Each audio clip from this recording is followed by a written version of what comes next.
Thank you so much for speaking with us. Happy to do it. Were you involved with the Far Cry New Dawn project early on, or were you brought on later throughout the development? Um, I don't know when they started. Tyler called me up when the job popped up, and he asked me if I'd want to do this with him. Tyler and I've been friends for a really long time, and we'd talked about doing some gigs together, and we had a few meetings on a few things. And when this came up, it seemed like a really great opportunity for both of us. And um, so I don't know. We got started, I think, in June or something, and we didn't finish until right after Thanksgiving. I guess a question then more personally is, do you play video games yourself? Is that one of the reasons you wanted to work on a project like this together, or? Well, I think we wanted to do a project together. I mean, our kids met in preschool, and that's where Tyler and I met, and we've been friends for like 10 or 12 years or something. Yeah. And we just sort of hit it off because we have similar backgrounds. We're both, rock dudes that painted a lot of houses um, before we figured out how we could eat Yep. as musicians. Um, and then we both ended up becoming composers, and we've just hung out a lot. We're both guitar players. Um, did I play a lot of video games? I used to play video games more than I do now. Yep. It takes so much time out of your life to play a video game. I'm kind of scared of them because I know I just fall into the abyss quickly because they're really fun. My son's playing Fortnite a lot right now, and he's giving me updates on how well Far Cry is doing. I'm like, when are we going to play Far Cry? So I'm probably going to build a second PC for the house just so we can game together. But maybe I'll play some more then. But I'm too busy with games, to be honest. we That's fair. Yeah, we work long hours doing this job, so probably more than our families would like. Following on from that, so Far Cry New Dawn is the direct sequel to Far Cry 5. So how did you go about creating a new sound for the game whilst maintaining an atmosphere that was previously established by someone else? Ubisoft gave us a lot of images and a lot of background material about what this iteration of Far Cry was going to be. There's a big time gap from from Far Cry 5 to this one. And they gave us a lot of images about how, father is going to look 15 to 17 years older. And they talked about, what would happen to the planet if there was a nuclear holocaust, and, what it would look like. And similar to the opening of the game where you see the nuclear bomb go off behind the barn, and then, everything's sort of wiped out, and then it's this very dark period and so on. So they gave us a lot of images and a lot of backstory on, an outline of who the characters in the game were going to be, and a lot of fodder for inspiration for us. We wanted to keep it completely different from the previous, or Ubisoft wanted us to do something completely different. It had to be post-apocalyptic, but we wanted to stay away from anything that was similar to Mad Max or, that whole school of post-apocalyptic. We didn't want it to sound anything like that stuff. So, one of the coolest things they came up with, I thought, was just the super bloom, the whole landscape with all the flowers and everything. That's you have this sort of clash of beauty and aggression with the highwaymen in the game and the twins and everything, and then the makeshift quality of all the weapons. We wanted the music to sound like it was made from makeshift instruments. And there's this sort of overall sense of it being kind of this Wild West, this lawless sort of land. And the term Wild West kept coming up a lot. So we definitely pulled from some of our favorite spaghetti Western style melodies and sort of just sprinkled them in there. We really just worked on themes at the very beginning, but I'm probably going beyond answering your question at this point. Well, no, actually, to touch on that a bit further, so you've mentioned makeshift and Wild West, and obviously Wild West isn't the first thought that comes to mind when thinking about the post-apocalypse, and particularly with such a religious undertone for the past game, and very much that follows through on this one. Why was Wild West something that did keep coming up? Because that is quite a unique take on the post-apocalypse. Well, it just the general sense of, these sort of warring factors with the highwaymen and then the people who are trying to bring justice to the land, and the people from the West Coast that are trying to bring law and order to the land, essentially. Um, and just generally try and get human race back on track. Um, but it is a lawless time. I mean, it's sort of, I think, the end of any sort of war period in any place on the planet would have a very lawless quality to it, where people can pretty much just do whatever they want. So you're always going to have bad guys, doing bad stuff. Um, it's also the location of it. I think it's sort of around in the Dakotas or Montana, that sort of northwestern part of the United States.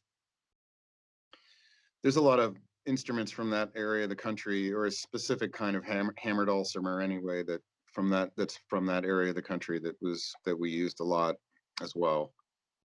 But yeah, the Wild West is just sort of the vibe that you have, where you feel like you're out in the middle of nowhere, and there's somebody could ride up and start shooting at you at any moment, basically.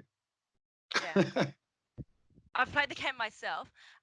Absolutely loved it. And the soundtrack throughout New Dawn very much conveys a lot of tension. Um, were there any other feelings that were important to evoke throughout the score? Yeah, well, we didn't want to let go. We didn't want to let go of the tension completely, but we had some exploration music, like when you're walking around in the wilderness, that had to sort of emphasize the beauty of the surroundings, and just how pretty everything looks. So we definitely had some very sort of, I wouldn't necessarily say positive, but we just wanted to sort of emphasize the beauty of the surroundings, while still leaving the door open to something ominous happening at any moment, basically. And that would give them flexibility in the gameplay, to be able to keep that door open, for the players and for what they're going to do. Um, we definitely had specific tasks for some of the scenes, like killing the beast, or the going on a walk with father, some other, and a number of other sequences that were specific to certain characters. There were a lot of things for the twins, for example, that we had to work on, that were specific for them. Um, and then we had, on the action cues, they were more focused on the surroundings, whether it was in the desert or in the woods, basically. So we tried to use more acoustic elements for the woods, mostly acoustic percussion and some acoustic guitars. It's pretty, sometimes it's easy to notice what a guitar is, and a lot of times it's not easy to know what a guitar is. We definitely spent a lot of time, making a lot of noises and resampling stuff, and a lot of the hammered dulcimer stuff would just be sort of this vibey, washed out, granularized hammered dulcimer texture that would sort of all be in one key, and as long as we made something in that key, it would work as a background, as sort of a canvas to write on, basically. So there was a lot of sound design type of, and it wasn't completely sound design, it was still very musical, but there's always in almost all the music, there's a disorienting factor of these sounds sort of going in and out at different rhythmic patterns. So you'd have this pattern, and then this one, and this one, and this one, and it was really sort of random how we placed them in, and they were just sort of this destabilizing factor in the background, basically. Yeah, cool. Really interesting insight. Um, Again, kind of drawing a bit further on from that, and you you mentioned it kind of briefly before, but what type of instruments were used to create these compositions and why? So again, we wanted to go to the makeshift side and try and create music. I mean, not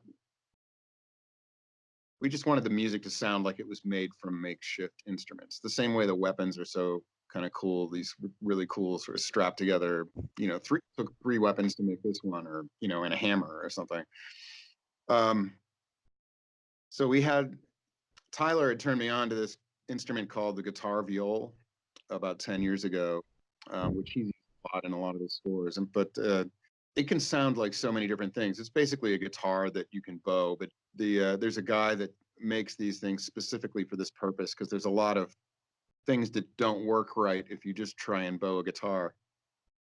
But it's strung like a guitar. It's so you can play it, finger it with your left hand the same way you play a guitar. And then you have to learn how to bow, which is tedious at first. But we both had these things for a while and used them for a lot of things. But this was a really good opportunity to really sort of go full on with the guitar viols and see what we could get out of them. So there's a lot of sounds that are like cats fighting. They can get very screechy. They can be really beautiful and soft. I have an acoustic one. Tyler has an acoustic one, and he has a couple of electric ones. I have an electric one too. An assortment of guitar pedals. There's a ton of guitars, just regular guitars with a series of effects on them. And a lot of that stuff, again, would get resampled. We just create some textures, and then we would start just layering the textures together and then create some pulsating rhythms over it. We talked about a lot of, we talked to Ubisoft about a lot of sort of trap music, like the more, not like the really popular trap music, but more like the darker stuff like Ghost Main and like the weird stuff that Diane Tort does, like that kind of stuff that's really aggressive, and sort of has dark overtones to it. So we sort of wanted to weave some of that vibe in too. So there's a lot of electronic drums and a lot of 808 hi-hats and stuff like that. And also we did a lot of the action music at trap music tempos, which was maybe one of the bigger challenges, because those tempos are all, even though they're sort of really fast in your DAW, they're all a halftime feel. So they sort of feel really slow compared to most action music. So there's had to be a lot of extra rhythm elements just to keep tension up during those scenes or during those sequences that we were making music for. I think I'm running out here. But and Hammer Dulcimer, I could go down the list. We wanted to stay away from doing anything traditional, basically, because we wanted to, and in some sense, when you get to work with an orchestra, it's really great, and most composers are like thrilled to get, a big group of musicians to play your music, and that's all great. But we just didn't want this to have that sort of traditional quality, so it still had to be epic, at times. So we had to, maybe one of the bigger challenges was trying to do that, by ourselves, and trying to find different sounds that we could use that would become that. Yeah, cool. Coming back to your work with Tyler, so you've worked alongside Tyler Bates to compose the score. Obviously, you've been friends for quite some time, like you've mentioned, but did you share a vision for this project from the start? Yeah, we talked a lot about it. This is my first video game. He's done a few of them. I was absolutely terrified going into this thing. I'm happy to tell you. but so he sort of held my hand into it, basically, on the process. A lot of what I'm talking about there is just mechanical, like, how do we deliver this? Because it's completely different from delivering a movie where you sort of deliver everything at once at the very end, where this process, you're delivering stuff, for months. So, but yeah, we talked about it a lot. And, obviously when we got on the phone with Ubisoft and we talked and we were looking at the same images, and I would write a bunch of music and play it for Tyler, and he would write some music and play it for me, and then we'd talk about it, and we'd sort of we were both responding to the same stuff. Usually it's pretty obvious what works and what doesn't. Um, and it was just great to do a gig with one of my best friends too. So Hmm. um, he was great. Tyler's really great. He's definitely had a lot more experience doing big action type of projects. So he was a really good guide for me and kept me focused on melodies and harmony, which is still, producer's best favorite tool is a good song. So if you can come up with good melodies and harmony, you can usually use that in all kinds of different ways during any project, whatever it is, a film or a TV show or a video game. Yeah, cool. Well, the result was fabulous. So your fear didn't need to be there. I'll tell you that much. Fabulous sound design. So thank you. um, Thank so you. in the past, you've worked on uh, projects such as Napoleon Dynamite and How I Met Your Mother. You touched on it briefly just then, but how does composing the score of a video game compare to these types of projects?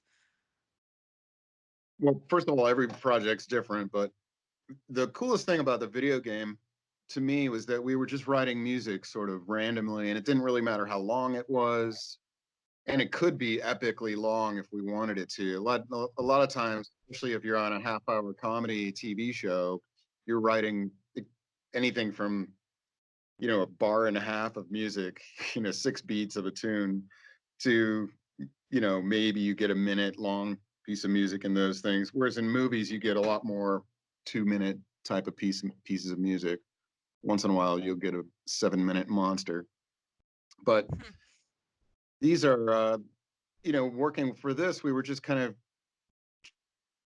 just making tracks like you were making an album or something. So it's a lot of 2.5 to 3.5, 4-minute, 5-minute pieces of music that were just kind of had time to breathe and go through the type of harmonic transitions that you get when you're writing a song or a piece of music that's really just all about the music. So it was kind of neat to really just focus on that and not worry about what's happening on screen. Later, once we got later in the process, they gave us some gameplay and some specific scenes that we'd have to score. Some we scored in time, like that opening piece, and then other, a lot of the other ones, they figure out how to loop it for the gameplay and so on. But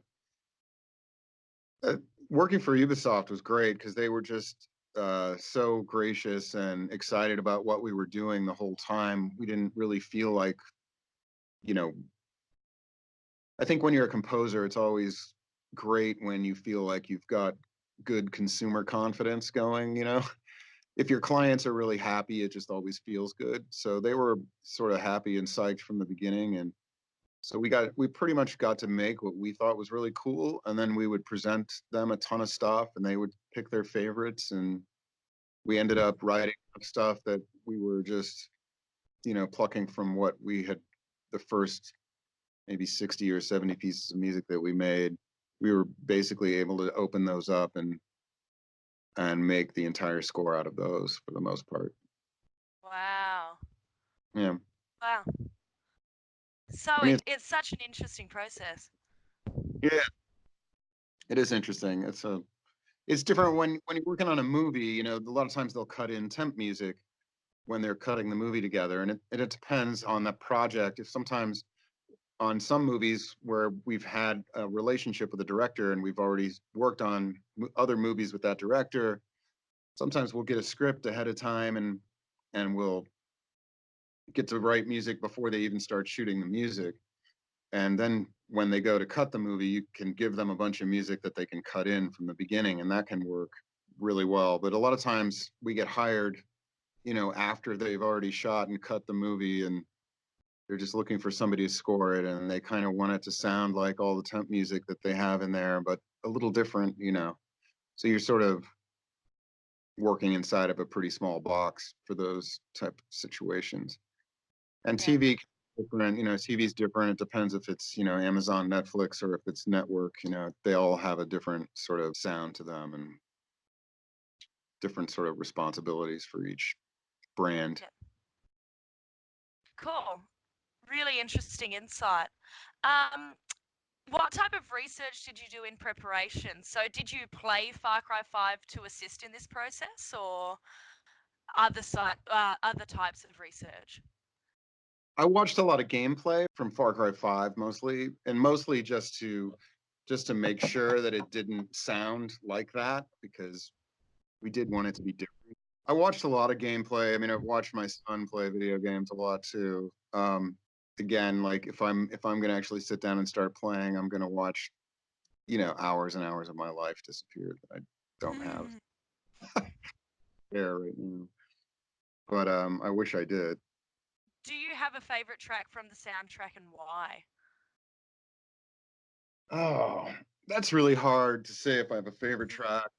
There's so much stuff that we did that I'm proud of. I feel good about it, you know. I think some of the ones that were maybe the most fun to work on were the stealth action cues, because you sort of get to do everything. You'll have moments of really calm and sort of chill, but there's a little bit of ominous tension going, and then all of a sudden something really violent happens, and then it sort of pulls back. So you have this really dynamic up and down in those cues, and that was really fun. Um, yeah, I mean, I think the exploration cues that were also just trying to be really pretty and beautiful were actually great opportunities to try and just work on some of the more interesting soundscape elements. They're not necessarily the most musical and you know, like harmony and melody type of pieces of music, but they're also really interesting and rich in other ways. Um, it's so hard to play favorites. Hmm. That's always a tough question. It's all fun. No, well, that's a fair answer. So thank you for that. Last thing, would you have you yet to play the game, and would you in the future? I'm definitely going to play the game, but I have not. I'm ashamed to say that I haven't played the game yet. It's only been a week though, so I don't feel that guilty yet. Yeah, we're gonna get a copy at home. I know that. So Oh, well, good to hear. both of my guys that work with me here at my team, they're both playing it at home and sort of giving me the update on it. So, you know, one got eaten by an alligator yesterday, said it was awesome. Well, again, having played it myself, brilliant game, and the sound design in it very clearly evokes everything you mentioned. So, well done. I've definitely watched some of the gameplay, you know, from the guys that are posting it. Like on the 15th, even when it came out, I was like, you know, foraging over YouTube for gameplay, and it looks awesome. I'm really psyched how good it looks. Yeah. Yeah, they did a really great job. Yeah, they have. So, no, thank you so much for that. A really interesting insight into um, the sound design of the game. So, thank you very much. You're welcome.